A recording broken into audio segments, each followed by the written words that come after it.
بسم اللہ الرحمن الرحیم الحمد للہ والصلاة والسلام علی رسول اللہ وعلی آلہ وصحبہ ومن والاہ۔ السلام علیکم ورحمۃ اللہ۔ برادران اسلام، آج کا ہمارا موضوع سورہ الف لام میم السجدہ ہے۔ سورہ الف لام میم السجدہ یہ پارہ نمبر 21 میں ہے۔ الف لام میم تنزیل الکتاب لا ریب فیہ من رب العالمین۔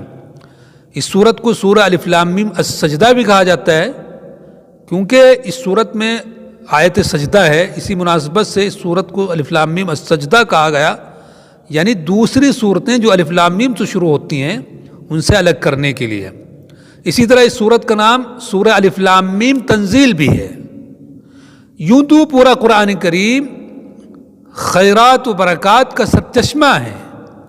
قرآن کا ایک ایک حرف اور ایک ایک لفظ اللہ رب العزت والجلال کی رحمتوں کا نمونہ ہے۔ خود پیارے آقا محمد عربی صلی اللہ علیہ وآلہ وسلم نے فرمایا کہ قرآن کریم کے ایک ایک حرف پر ایک ایک نیکی ہے۔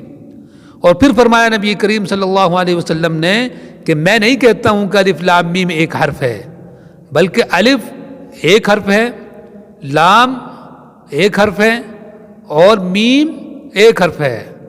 تو گویا الف لام میم یہ 3 حرفوں سے مل کر بنا، لہذا اس پر کتنی نیکی ملی؟ 30 نیکی ملی۔ یعنی اللہ کا یہ اصول ہے کہ ایک نیکی کے بدلے میں اللہ 10 دیتا ہے۔ تو قرآن کریم کے ایک حرف کے بدلے میں 10 نیکی ملی، اور یہ الف لام میم 3 حرف ہوئے تو گویا ان کے بدلے میں 30 نیکی ملی۔ تو آج ہم بات کریں گے کہ الف لام میم السجدہ اس سورت کی کیا فضیلت اور کیا اہمیت ہے، کیونکہ قرآن کریم میں کچھ آیتیں اور کچھ صورتیں ایسی ہیں کہ جو خاص اہمیت اور فضیلت کی حامل ہیں۔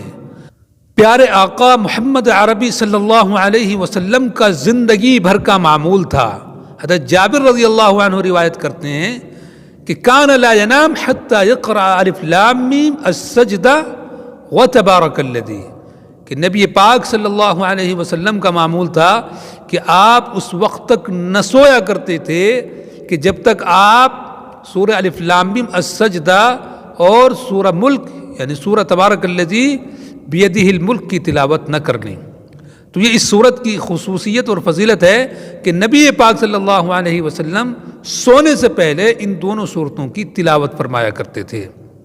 نیز بخاری اور مسلم میں روایت ہے کہ نبی پاک صلی اللہ علیہ وسلم جمعے کے دن فجر کی نماز میں سورہ الف لام میم السجدہ کی تلاوت فرمایا کرتے تھے، پہلی رکعت میں، اور دوسری رکعت میں سورۃ الدہر هل اتى على الانسان حين من الدهر آپ تلاوت فرمایا کرتے تھے۔